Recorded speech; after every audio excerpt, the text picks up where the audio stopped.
बीच में फिर एक नोवेल कुजीन आई जो ऑलमोस्ट रॉ फूड था। ठीक। उनका कॉन्सेप्ट ये था कि वेजिटेबल्स को ज़्यादा ना पकाया जाए, गोश्त को ज़्यादा ना पकाया जाए। ठीक। तो ऑलमोस्ट वो मीडियम रेयर या रेयर, इससे ज़्यादा वो इसको नहीं करता। ठीक। लेकिन सम वो कुजीन नोवेल कुजीन पॉपुलर नहीं हो सकती। बिल्कुल ठीक। अब क्लासिकल कुकिंग को हमने बेहतर करते करते अब उसी को अब हम मॉडर्न कुकिंग कहते हैं। बिल्कुल ठीक है। तो कॉन्टिनेंटल कुजीन की जब हम बात करते हैं तो इसमें इंग्रेडिएंट्स की क्या रेंज है? क्योंकि हर कुजीन का एक अपना इंग्रेडिएंट्स का भी रेंज होता है, तो इस पे थोड़ा ज़रा would you like to shed some light on it? Ingredients का बहुत बड़ा शेयर है हर कुजीन के अंदर, चाहे वो हमारी कुजीन है या वेस्टर्न कुजीन है, कोई भी कुजीन। बिल्कुल ठीक। तो उसका जो फ्लेवर है, जो सॉसें हैं जितने भी, उनमें डिफरेंट इंग्रेडिएंट इस्तेमाल होते हैं जिससे उसका फ्लेवर आता है। उससे अगर हम स्टॉक बनाते हैं तो स्टॉक बेहतर बनेंगे, स्टॉक बेहतर बनेंगे तो सॉसें बेहतर बनेंगे, सॉसें बेहतर होंगी तो हमारा फूड बेहतर बनेगा। बिल्कुल ठीक। तो इंग्रेडिएंट्स ऑलमोस्ट सेम है दुनिया के अंदर, वो कोई ये नहीं है कि जी वेस्टर्न का हो रहा है तो ईस्टर्न हो रहा है, ये मिलते जुलते सारे वो हैं। ठीक है। लेकिन कुछ चीज़ें हैं जो वेस्टर्न कुजीन में इस्तेमाल होती हैं, कुछ चीज़ें जो ईस्टर्न कुजीन के अंदर इस्तेमाल होती हैं ज़्यादा। लेकिन कोई हम स्पेसिफिक कहें कि ये बनाई यूरोप के लिए स्पाइस और ये दूसरी किसी कुजीन में इस्तेमाल नहीं हो सकता, तो ऐसे नहीं है। बिल्कुल ठीक है।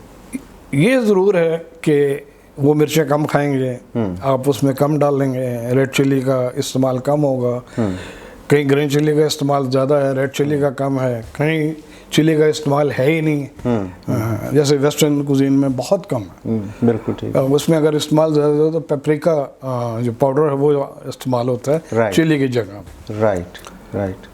तो काफ़ी सॉसें हैं, काफ़ी फ्रेंच कुजीन में जितने भी सॉसें हैं वो किसी न किसी इंग्रेडिएंट के नाम पे चलते हैं। जो इंग्रेडिएंट उसमें इस्तेमाल होता है, जैसे मैं एक मिसाल देता हूँ, क्रीम सूप्स। ठीक। अब उसमें एस्पैरागस डालें तो क्रीम ऑफ एस्पैरागस हो गया, मशरूम डालें तो क्रीम ऑफ मशरूम हो गया, बार्ले डालें तो क्रीम ऑफ बार्ले हो गया, स्पिनच डालें तो क्रीम ऑफ स्पिनच हो गया।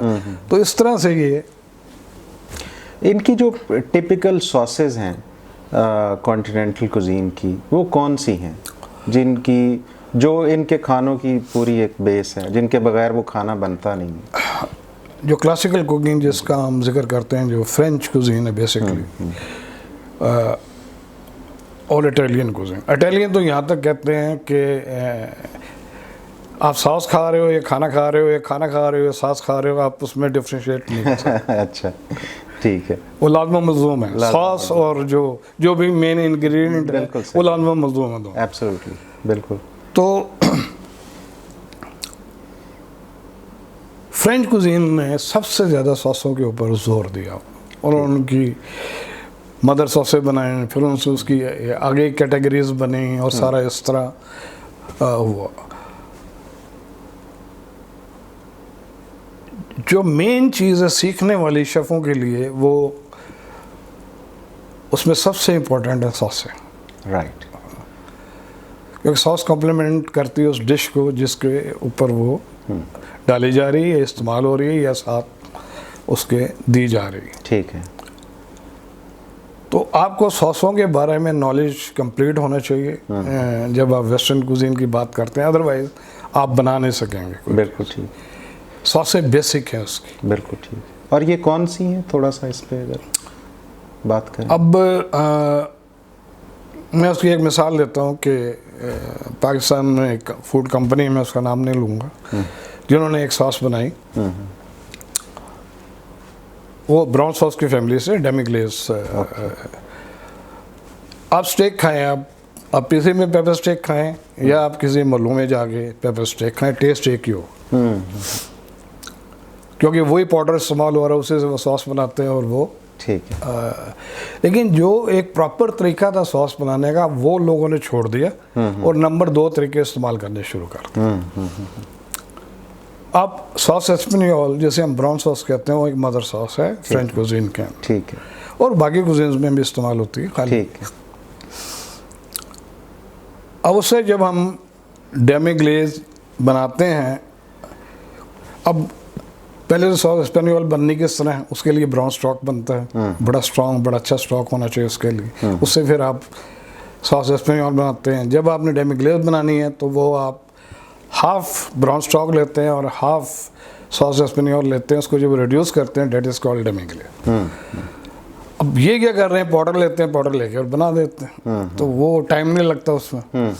नहीं, सही सॉस बनाने में, जैसे ब्राउन सॉस है, इट टेक्स अराउंड 12 से 18 घंटे लगते हैं उससे। बिल्कुल ठीक है। तो ये कन्वीनियंस है जो अभी हो रहा है, सहूलत के लिए, टाइम ताकि ज़्यादा ना लगे और क्विक सोल्यूशन के तौर पे ये चीज़ें हो रही हैं। नहीं, आप व्हाट इज द फिलॉसफी?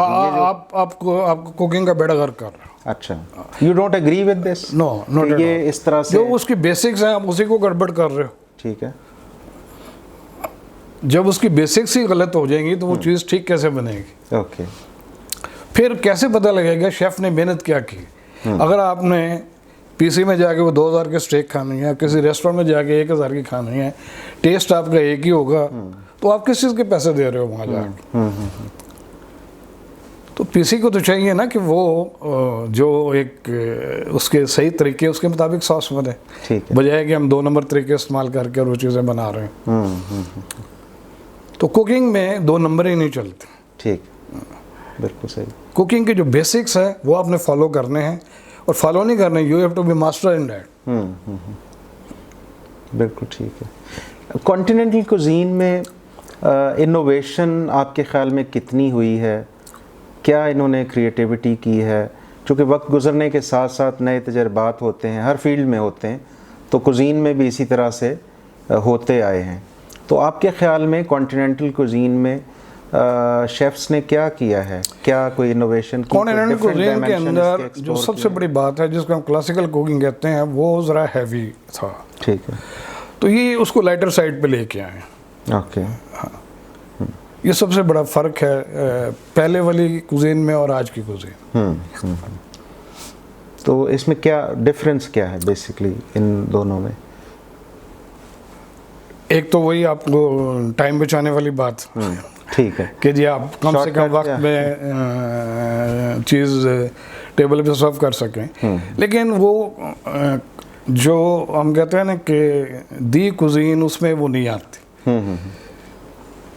बिल्कुल ठीक। बाकी जो इनोवेशंस की बात है वो